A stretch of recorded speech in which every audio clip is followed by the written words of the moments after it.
നമസ്കാരം എല്ലാ പ്രിയ സുഹൃത്തുക്കൾക്കും. നമ്മുടെ നാട്ടിലുള്ള പലരും വിദേശത്തൊക്കെ പോകുന്നത് കുടുംബത്തിന്റെ കണ്ണീരൊപ്പം വേണ്ടിയാണല്ലേ. അവരെ സഹായിക്കാനും അവർക്കൊരു സന്തോഷം പകരാനും വേണ്ടിയാണ് നമ്മുടെ നാട്ടിലെ പല ചെറുപ്പക്കാരും വിദേശത്ത് പോകുന്നത്.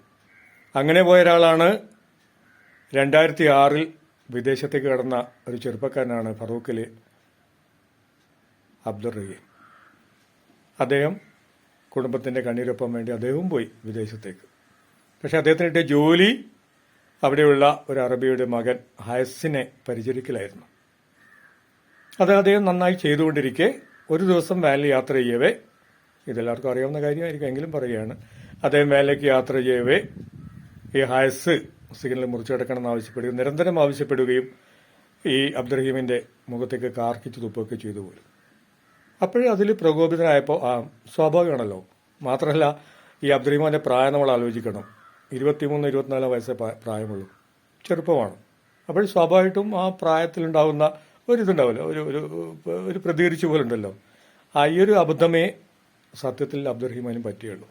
അദ്ദേഹം അറിയാതെ അദ്ദേഹത്തിന്റെ ഇങ്ങനെ കൈ ഇങ്ങനെ മുഖത്ത് തുപ്പുമ്പോൾ ഇങ്ങനെ കൈ തട്ടുമ്പോൾ ഇങ്ങനെ ഭക്ഷണമൊക്കെ കൊടുത്തിരുന്ന പൈപ്പിൽ അദ്ദേഹം ഹയസ് ശാരീരികമായി തളർച്ചയുള്ള ഒരു വ്യക്തിയാണ്. അദ്ദേഹത്തിന്റെ തട്ടി മാറ്റിയപ്പോൾ അദ്ദേഹത്തിന്റെ പൈപ്പ് അകന്നു പോവുകയും അദ്ദേഹം ബോധക്ഷനാവുകയും അങ്ങനെ മരണപ്പെടുകയും ചെയ്തു.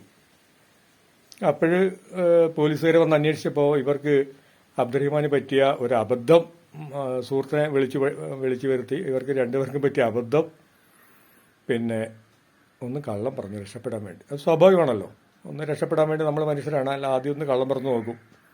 പക്ഷേ CCTVയിൽ കണ്ട പോലീസുകാർക്ക് സത്യം മനസ്സിലാവുകയും ഇവർ കോടതി മുമ്പാകെ എത്തുകയും വിചാരണ ചെയ്ത് ഇവരെ വധശിക്ഷ വിധിക്കുകയുണ്ടായി. അപ്പം അതിനുശേഷം നിരന്തര ചർച്ചകൾക്ക് ശേഷം കുടുംബം ആവശ്യപ്പെട്ടത് 1.5 കോടി റിയാലാണ്.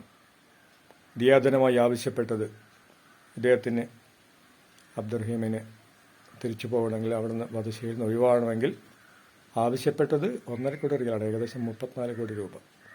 പക്ഷേ നല്ലവരായ നമ്മളെ മലയാളികൾ എപ്പോഴും അങ്ങനെയാണല്ലോ അല്ലേ. മലയാളികളുടെ മനസ്സ് എപ്പോഴും അങ്ങനെയാണ്. പൊളിയാണെന്ന് പറഞ്ഞ് വെറുതെയല്ല മലയാളികൾ.